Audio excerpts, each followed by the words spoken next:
I remember that it was very windy. As a typhoon bears down on Taiwan, a 747 hurtles down the runway at Chiang Kai-shek Airport. V1. V1. Your chances of being in an airplane crash are vanishingly small. At a certain time, the plane kind of lost it. On October the 31st, 2000, 159 passengers could not beat the odds. The midsection people, they were killed by the fire and smoke. Many are left wondering, I was in the rear section of the aircraft. could the key to surviving a plane crash be a matter of choosing the right seat? Run as far away as you can!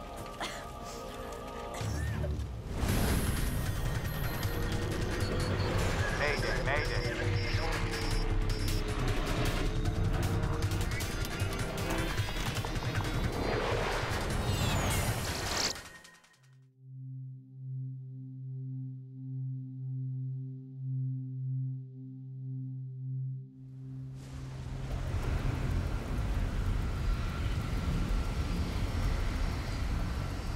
Singapore Airlines Flight 6 taxis to the runway through heavy wind and rain at Taipei's Chiang Kai-shek Airport. Taiwan sits inside Asia's infamous Typhoon Alley, and tonight the island nation is bracing for the worst. Every year we have 3 to 4 typhoons. It was a terrible night for the stormy weather, strong wind, heavy rain. Typhoon Jiangsen, with winds of 160 kilometers an hour, is closing in fast. Flight 6 needs to get airborne before the brunt of the storm hits.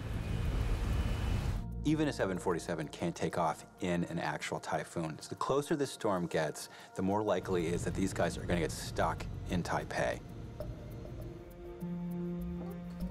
There are 179 people on board the overnight flight to Los Angeles, including business traveler Francois Paron. Being a frequent flyer, I was not too concerned about the weather because that didn't bother me in the past. Paron has requested an aisle seat. The only one available on this flight is in row 65, the second last row of the plane. He has no idea how important his seating assignment will become. As far as I could tell, everything was normal and we were going to take off as usual.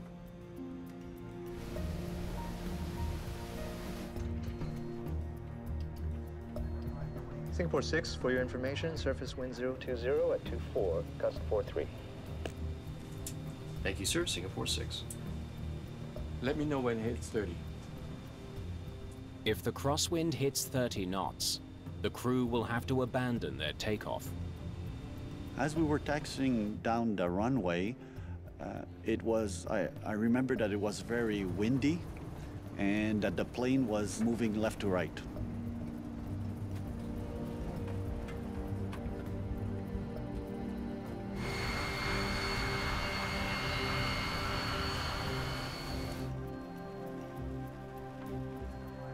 Singapore 6, you are cleared for takeoff, runway 05 left. Okay, thrust left, toga, toga. Captain Fong Chi Kong decides to proceed with the takeoff. Okay, my control. The 747 accelerates towards takeoff speed, 290 kilometers an hour. V1. V1. As the plane was gaining speed to take off, at a certain time, the plane kind of lost it.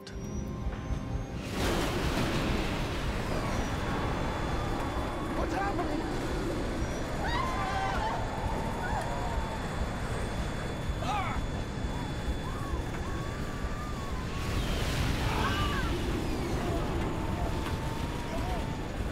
I took the safety position. Then I felt the airplane spinning around. It was like inside of a merry-go-round. I thought I was gonna die. The plane's tanks are loaded with 125,000 kilograms of fuel. It ignites immediately. Then I opened my eyes and I saw a fireball coming at me. I was lucky enough to bend down and hide from the fire coming by me. I got burns on my hands and my arm.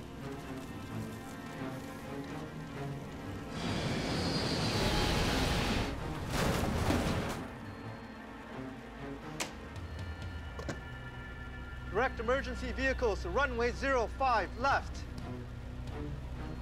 Singapore 6. Do you read? Singapore 6. Let's go, go, go!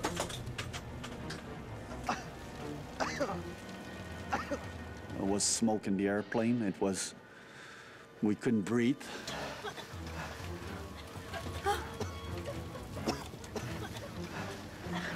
Everybody, move forward quickly. Once you're off the plane, run as far away as you can. Go, go. There was an older person before me, and he had difficulties moving. And so I was able to lift him up so that he could move his way. Run away from the plane.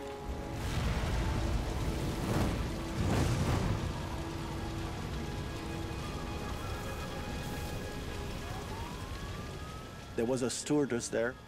She showed me the direction, where to run. And then we were asked to run away as fast as possible. Rescuers must battle both the flames and the violent storm. It takes about 15 minutes to control the fire and 45 minutes to extinguish all of them. So it's a difficult task for the firefighters. The massive 747 has broken into pieces. Of the 179 passengers and crew, 83 are dead. Most victims were seated in the middle of the plane, where the fuel-fed fire was most severe. Unfortunately, the midsection passengers, they were killed by the fire and smoke. The 96 survivors include all 3 pilots, some passengers in first class, and everyone in the rear section, where François Parent was seated. The tail section, they're broken apart from the midsection, and there was less fire in the tail section, and most of the people survived.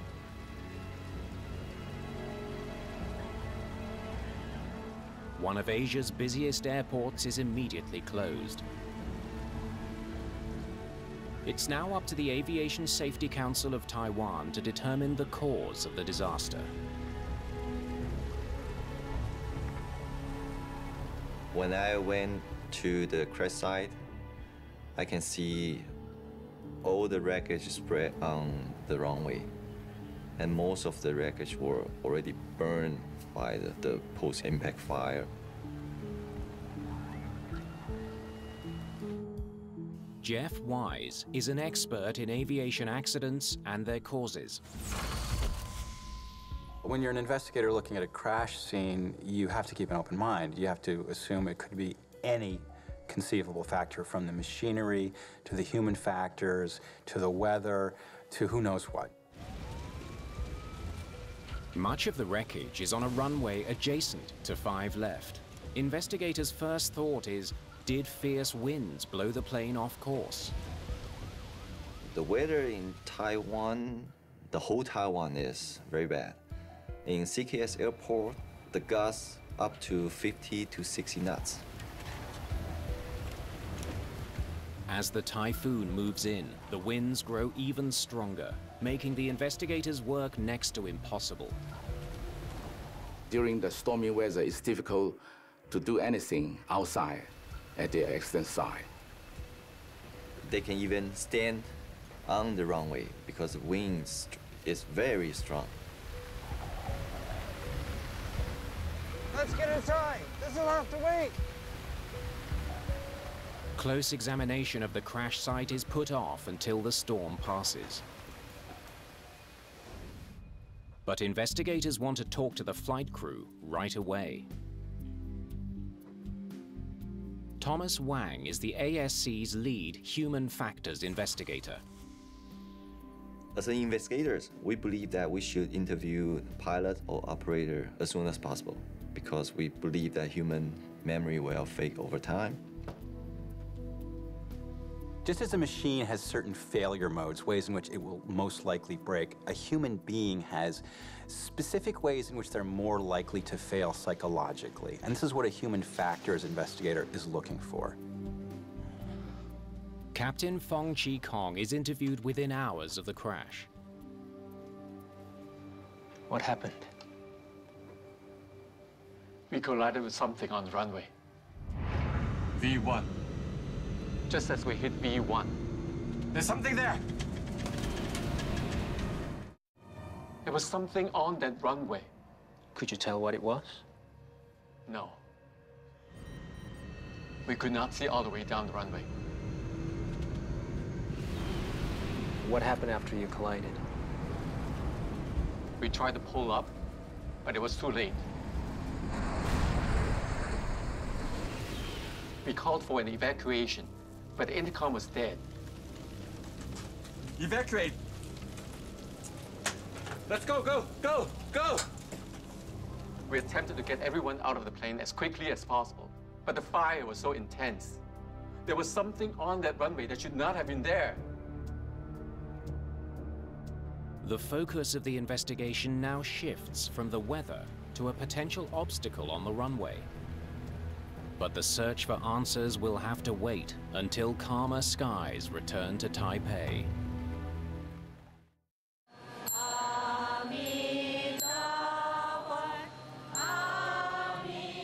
The morning after a fiery crash that claims 83 lives. Chiang Kai-shek Airport remains closed. Thousands of passengers are stranded. For Singapore Airlines, the accident mars an excellent safety record. It's the company's first fatal crash in 28 years. Media speculation focuses on the pilot's decision to take off in the face of an oncoming typhoon. With the weather now improving, investigators scour the wreckage for clues. If Flight 6 collided with something on the runway, they need to figure out what it was. It's difficult for us to collect all of the information, all of the wreckage, because it's blown to everywhere. Accidents during takeoff can involve more than one aircraft. In 1991, a SkyWest Metroliner preparing to take off from Los Angeles was crushed by a US Air 737 attempting to land on the same runway. 34 people were killed.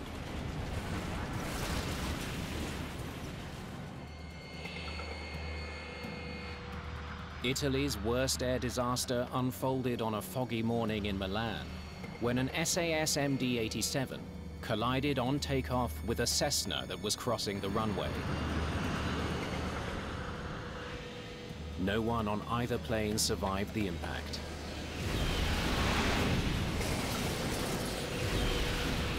"118 people died.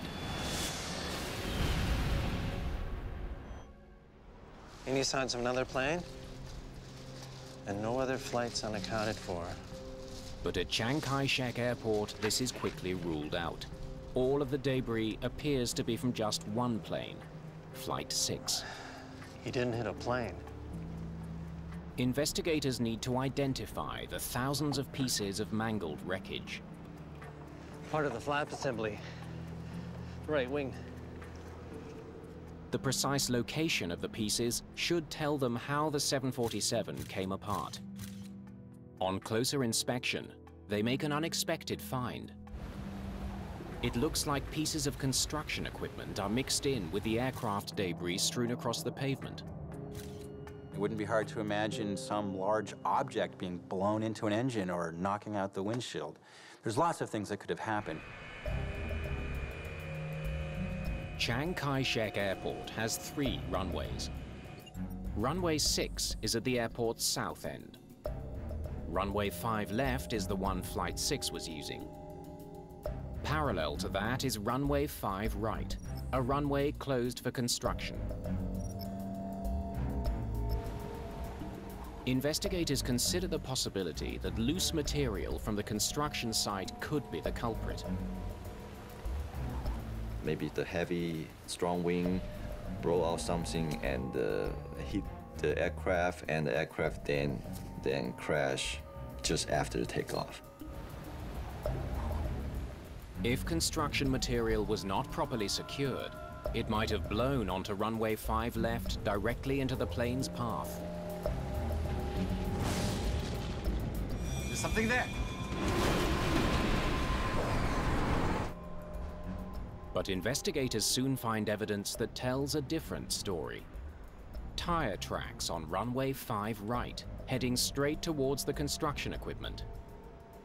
This runway has been closed for weeks. There should be no fresh tracks on it.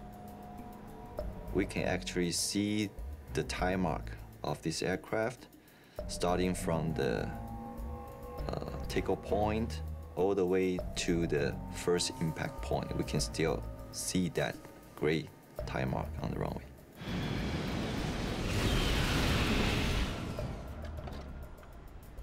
The tire marks on runway 5 right lead investigators to a startling conclusion. This is our point of impact. It now seems more than likely that some unimaginable error occurred, putting Flight 6 on the wrong runway.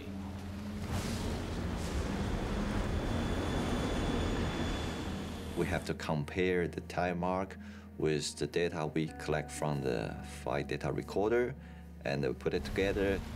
The only way to confirm the flight's route is to find the black boxes.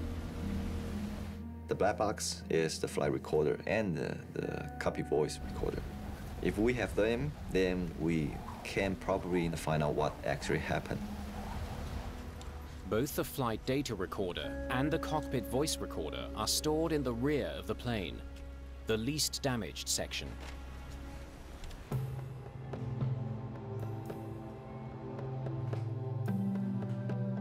Investigators are able to study the information within a day of the crash. When we get the information out of the recorder, we read it, then we can know the exact position of the aircraft. They compare positioning information from the flight data recorder to a satellite image of the airport. It confirms their theory. Well, he's lining up with the wrong runway.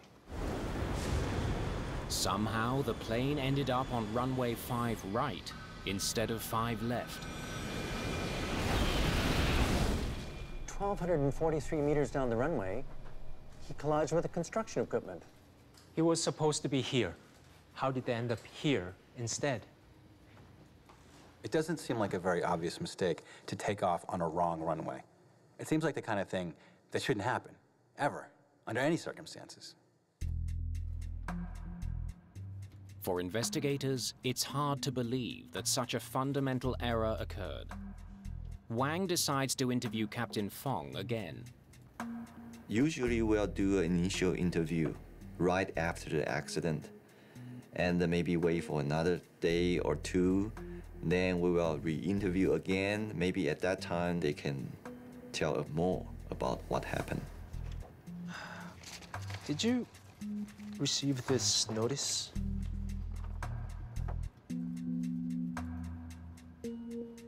Of course I did. Everyone did. We discussed it during our briefing. Wang learns that the flight crew received written notice that runway 5 right was closed. Tell them we'll take 5 left.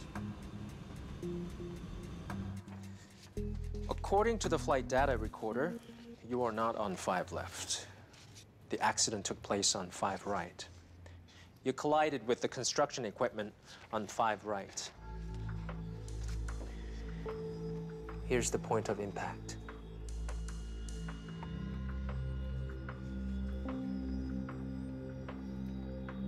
You were taking off from the wrong runway.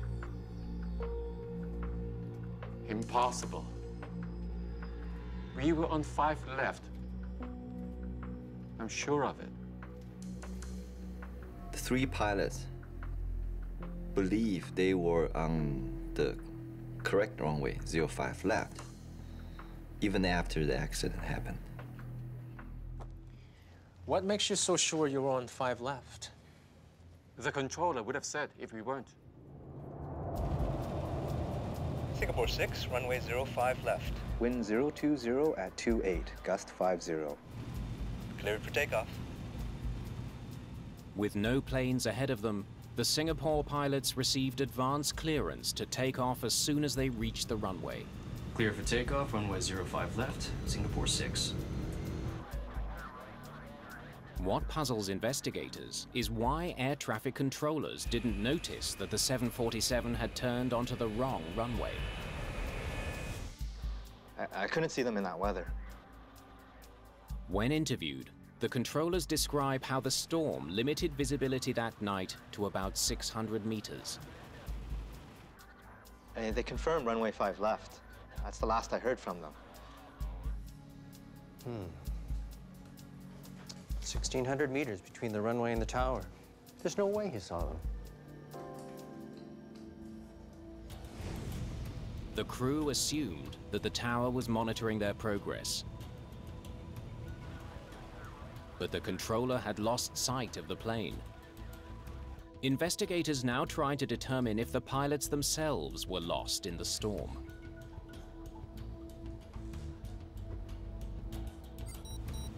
How was the visibility? Could you see where you were going the whole time? We couldn't see very far, but we could see far enough. Cyrano studied the map while I followed the taxi lights. It led us directly to the runway. Okay, green lights are here. It appears that the crew had no trouble seeing their route as they taxied. Yet Flight 6 still ended up on the wrong runway. Was this the map you were using? Yes. You didn't have any trouble reading it? I wasn't reading it. My first officer and the relief pilot were following the map. I only glanced at it when the route changed. They changed the route? Yes. Wang learns that the ground controller issued a last-minute change for their route to the runway. Singapore 6 requests taxi.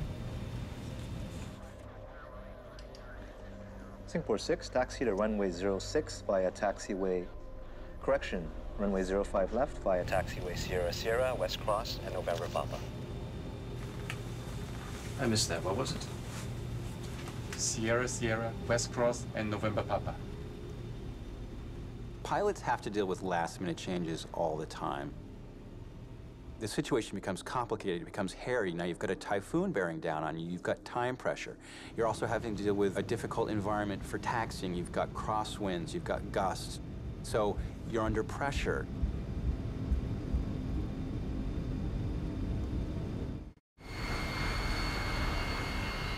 Investigators need to understand how the crew responded to that pressure.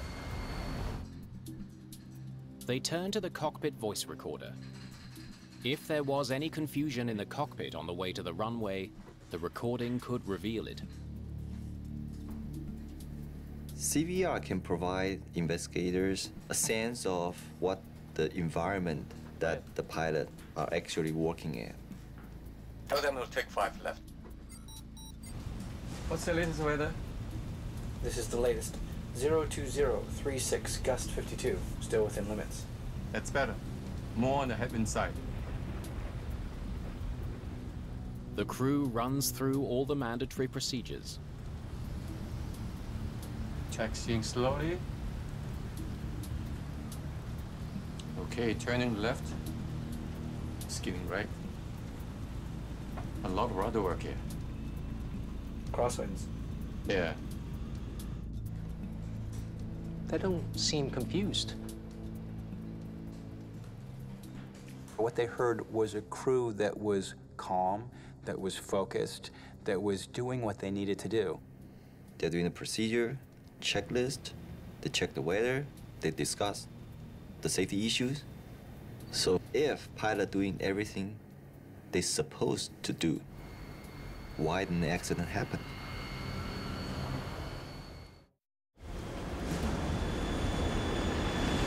There's something there. Taiwanese investigators still can't answer why the crew of Singapore Airlines Flight 6 made the fatal error of turning onto the wrong runway.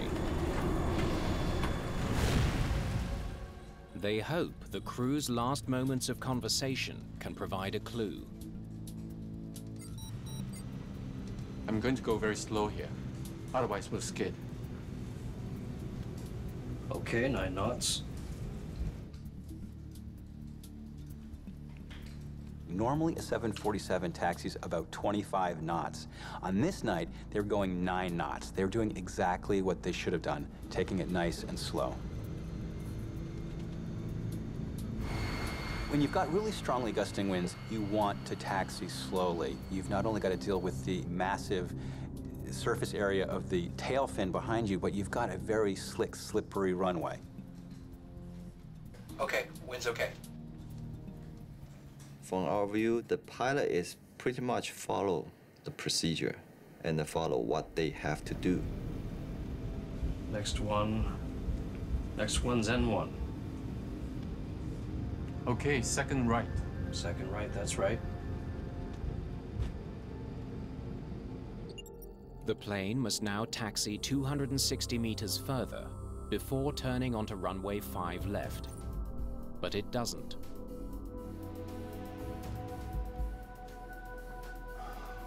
So, why did they turn here? Investigators study the pilot's work records, looking for anything that could help explain their mistake. We will collect the pilot's training record at least for 3 years before the accident. Captain Fong Chi Kong started with Singapore Airlines as a cadet over 20 years ago. He'd flown out of this airport more than 10 times. First Officer Latif Serrano was a former officer in the Singapore Army. He's flown with Captain Kong several times before. Almost all his hours were on the 747. The relief pilot, Captain Ng Keng Lang, had 8 years' experience and was used to long flights. So for a commercial pilot, they're a very experienced team. Every one of them was a better than average pilot. They all had excellent records. And yet, somehow they made an unbelievable mistake. Why the 3 pilots cannot tell the difference when they take off from 05 right? Something must have led the crew to take a wrong turn. But exactly what remains a mystery.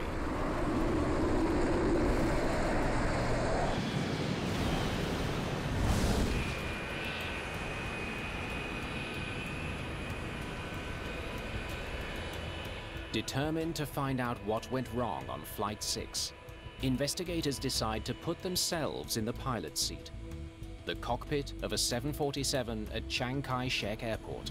All right, let's get going.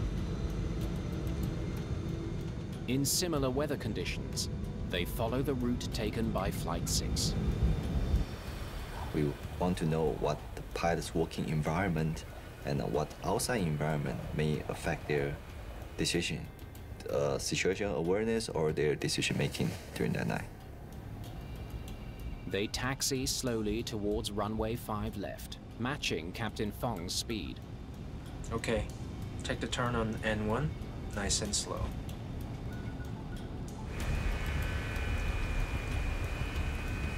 The plane turns onto the final taxiway.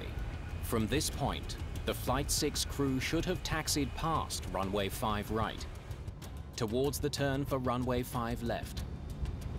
Now we continue on to 5 right?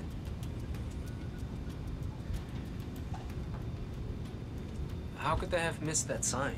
It's huge.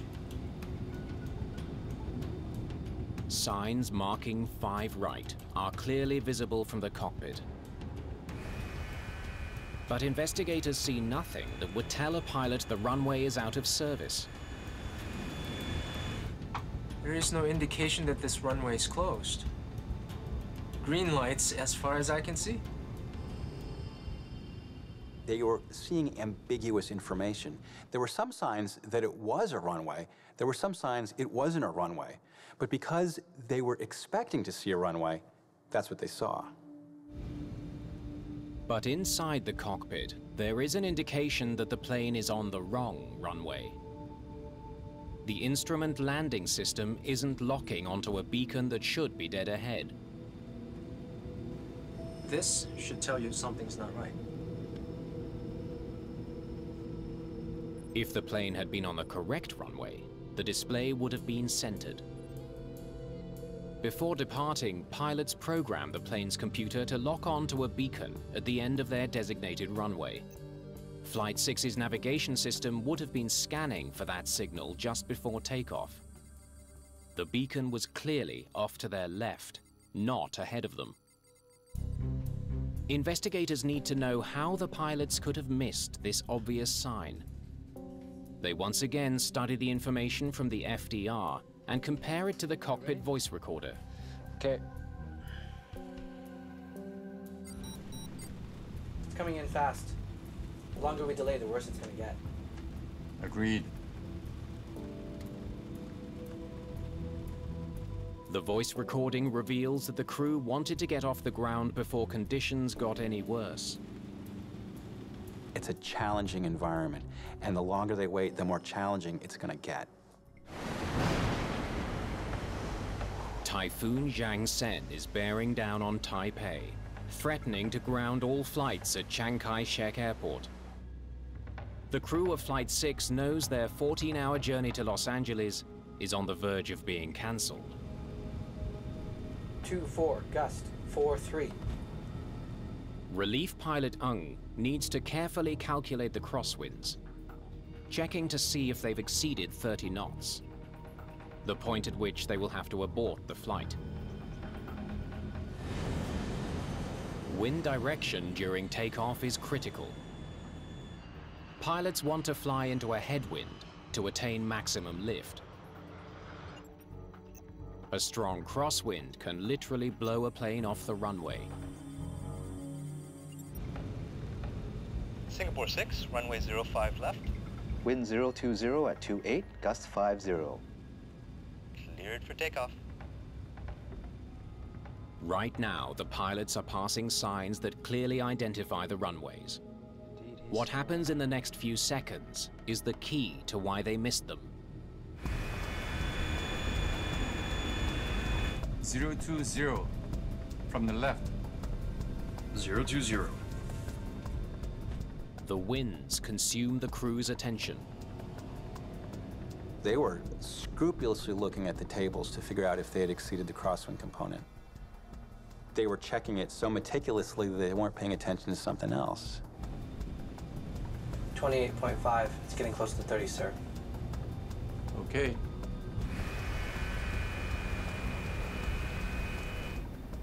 The captain was taxiing the aircraft in very slow speed, and the first officer is doing the before takeoff checklist, and the relief pilot is working on the crosswind component. So all pilots, they are occupied by something. They do not have enough attention to actually check which runway they are taxiing onto. I'm going to go very slow here. Otherwise, we'll skid. Okay, 9 knots. The crew was so concerned with taxiing safely to the runway that they stopped paying attention to where they were headed. They believe they are making a right turn onto the correct runway. Unfortunately, that's not the correct runway. That's 05 right. What you've got here is a classic case of tunnel vision. You've got pilots who are working under enormous stress, time pressure. the safety of their passengers are of concern, and so their ability to deal with multiple streams of information is becoming narrower and narrower.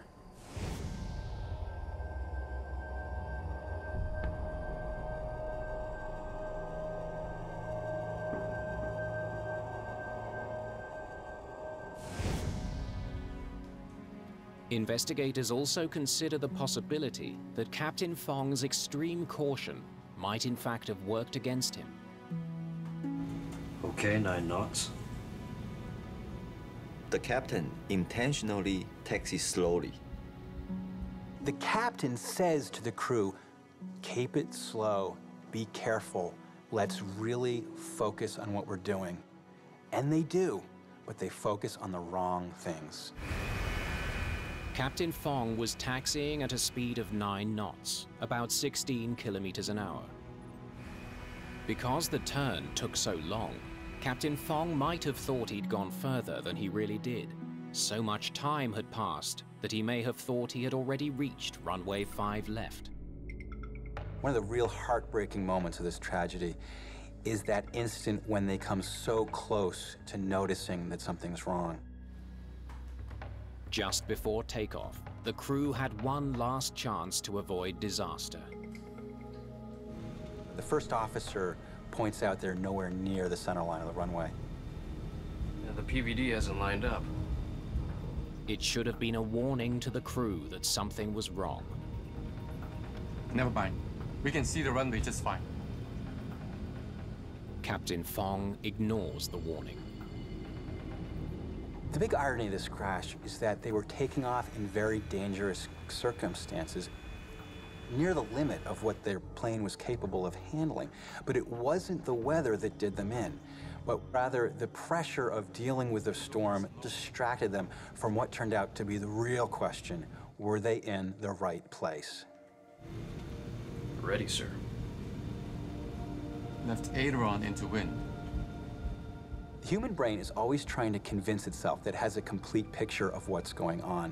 And so that when contradictory information comes in, there's a tendency called confirmation bias to ignore it and to concentrate on what you think is happening. Okay, my control. V1. V1. What happened next was inevitable.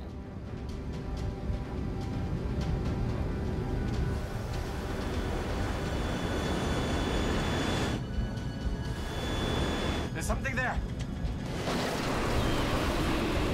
There's the point of impact. The clues were there. They ignored them. The entire tragedy would have been avoided if the crew had picked up even one of these clues. It's finally clear why Singapore Airlines Flight 6 ended up on the wrong runway. But with hundreds of planes taking off during the annual typhoon season, the challenge now is to make sure it never happens again.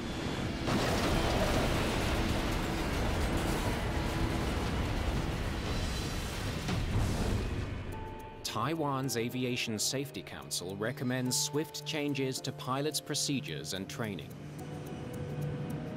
They recommend more frequent communication between controllers and pilots who are taxiing in poor weather. Pilots must now report each of their movements to the controller as they make them.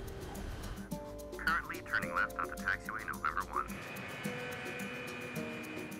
New checklists are also designed, which include a visual confirmation step, forcing pilots to confirm that they're on the correct runway before they take off. Chiang Kai-shek Airport comes under criticism for keeping an out-of-service runway lit and for failing to either barricade or clearly mark it closed. Chiang Kai-shek was not compliant with current international airport regulations. They didn't have the ground radar that would have told the tower where this plane actually was. In aviation, fatal crashes are the most powerful catalysts for change. Following the disaster, authorities install ground radar at the airport in Taipei. It allows the tower to track a plane's position, even in bad weather.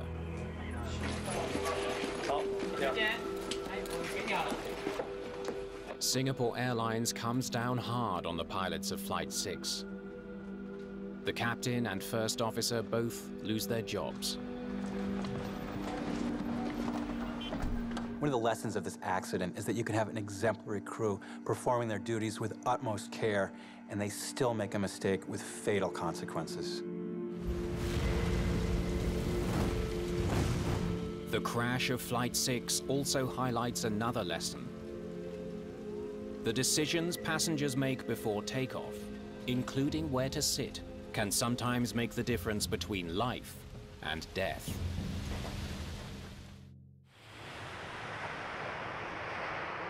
Following his brush with death at Taipei's Chiang Kai-shek Airport, Francois Parent has reason to take credit for his own survival.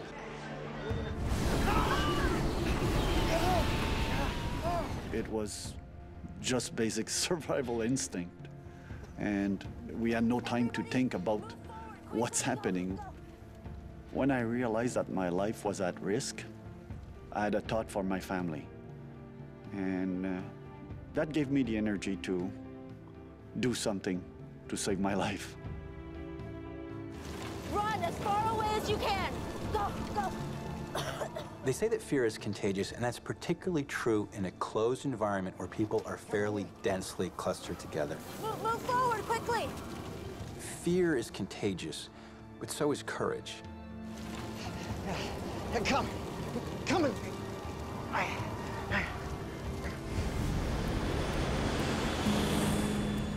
The accident in Taiwan raises the question, what can passengers do to improve their odds of surviving when disaster strikes?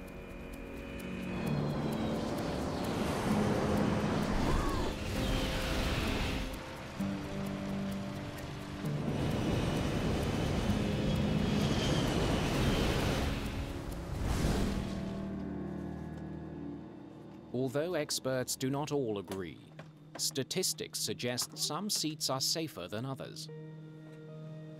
Studies have found that there is a slightly higher percentage of survival in the back of an aircraft. During a crash, the tail section can break away from the main fuselage and the wings where fuel is stored.